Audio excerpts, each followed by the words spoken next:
Do I make eye contact right in the middle of this thing? Yeah, you can. Right? Oh my gosh.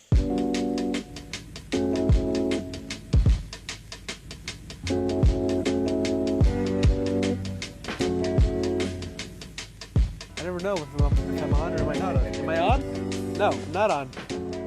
The bells are on. Actually, so I grew up in LA, but it actually started in Pakistan. I was born in Karachi, which is the largest city in Pakistan. My family and I moved here when I was 1, and since then I grew up in Los Angeles and pretty much moved up here to SLO when I was 17. And it really was just because of college. You know, I was looking at the different places I wanted to go to school. At that point, I knew that I wanted to study architecture. So it basically came down to LA, Central Coast, or the Bay Area. And I really didn't want to be in the Bay Area, and I definitely didn't want to stay at home in SoCal. So San Luis Obispo was really unique. You know something that Farid told me, that his name means unique? How appropriate. So it's unique. His name is unique. That's cool. Do you believe that Farid lives? Do you believe that Farid lives up to his name? Oh, absolutely. And my mom says that your name has an effect on your personality, so my mom's never wrong, right? Farid and I go way back. I met Farid when we were 18, and we had no clue what we were going to do with our lives. And it was actually him and a mutual friend. I think we're doing a project together or something. And we had such a fun night, the three of us, that we've remained friends. And I think it's been almost 8 years now.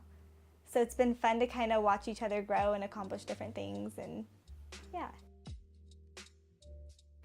In statistics, we have this thing called this bell curve. And average people kind of hang out in the middle bell curve because that's where average people are. And then if you take a look at going out 1 standard deviation either side, you have kind of 67% of the population. And if this happens to be the negative side of anything in life, this happens to be a positive side, you go out 1 more standard deviation, and then that has 95% of the population, and you have outliers on either side of this bell curve. Farid, what separates him from the rest, he's actually in this 2.5% outlier, but he's a positive outlier, and that's one thing that separates him from the rest of the people, could say 97.5%, because he's here and they're not. Ironically, I just kind of wrote down a couple of key things. I wrote down 5 C's to describe Farid. The first one is he's cordial. The second one, he's courteous. The third, he's competent. The fourth, he's connected. And the fifth, he's very courageous. He has no fear of anything at all. That's how I would describe Farid.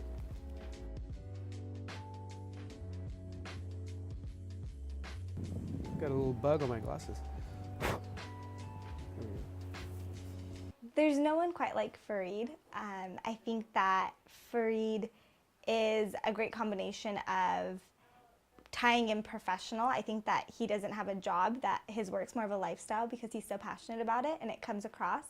But I also think something unique about Farid is that he'll never promote himself. Instead, he spends his energy and time promoting everyone around him. And I think by doing that, you get glimpses into what a great guy he is too. I deal with all sorts of people, and I really try and be neutral and open to whoever people are, you know. I mean, I don't really care what your title is or how much money you have, you know. It's really more about who you are as a person and what you believe, you know. So yeah, I mean, through the work that I do, I've been able to meet, you know, amazing people of all walks of life. You know, top politicians and millionaires and billionaires, and also people that are just everyday people, you know. I think it's important to have a very diverse spectrum. In my lifetime as a businessman, it's interesting to look at Farid knowing his age, but knowing his wisdom and his maturity, is that how can this old soul be living in this young body? And so I'm really kind of, again, a blessed man to have Farid as a friend, as a client, as a center of influence, as a goodwill ambassador. And I just can't thank him enough for including in his group, I say, some people who have maybe a different color hair than Farid does.